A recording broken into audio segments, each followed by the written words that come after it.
Frères et sœurs, bonjour. Que la grâce et la paix de notre Seigneur Jésus reposent sur vous. Je demande à Dieu de vous bénir, de vous garder et d'éclairer votre cœur en lisant sa parole, au nom de Jésus.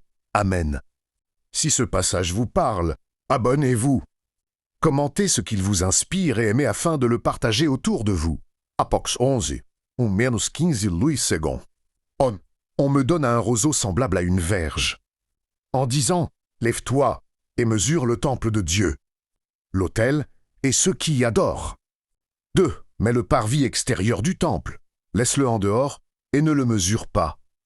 Car il a été donné aux nations, et elles fouleront aux pieds la ville sainte pendant 42 mois. 3. Je donnerai à mes 2 témoins le pouvoir de prophétiser, revêtus de sacs pendant 1260 jours. Four, ce sont les 2 oliviers et les 2 chandeliers qui se tiennent devant le Seigneur de la terre. Fivez-eux si quelqu'un veut leur faire du mal. Du feu sort de leur bouche et dévore leurs ennemis. Et si quelqu'un veut leur faire du mal, il faut qu'ils soient tués de cette manière. 6. Ils ont le pouvoir de fermer le ciel, afin qu'il ne tombe point de pluie pendant les jours de leur prophétie. Et ils ont le pouvoir de changer les eaux en sang, et de frapper la terre de toute espèce de plaie, chaque fois qu'ils le voudront. 7. Quand ils auront achevé leur témoignage, la bête qui monte de l'abîme leur fera la guerre, les vaincra et les tuera. 8. Et leurs cadavres seront sur la place de la grande ville, qui est appelée, dans un sens spirituel, Sodome et Égypte, la même où leur Seigneur a été crucifié, à une zone des hommes d'entre les peuples. Les tribus, les langues et les nations verront leurs cadavres pendant 3 jours et demi, et ils ne permettront pas que leurs cadavres soient mis dans un sépulcre. 10.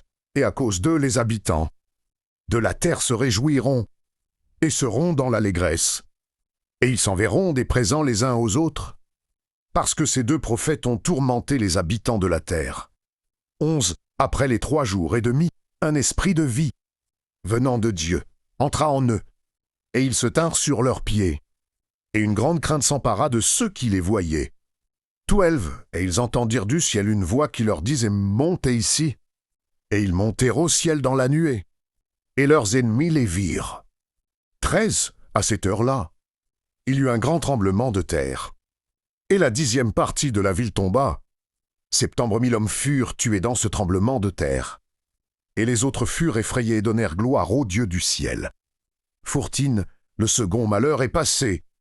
Voici, le 3e malheur vient bientôt. 15. Le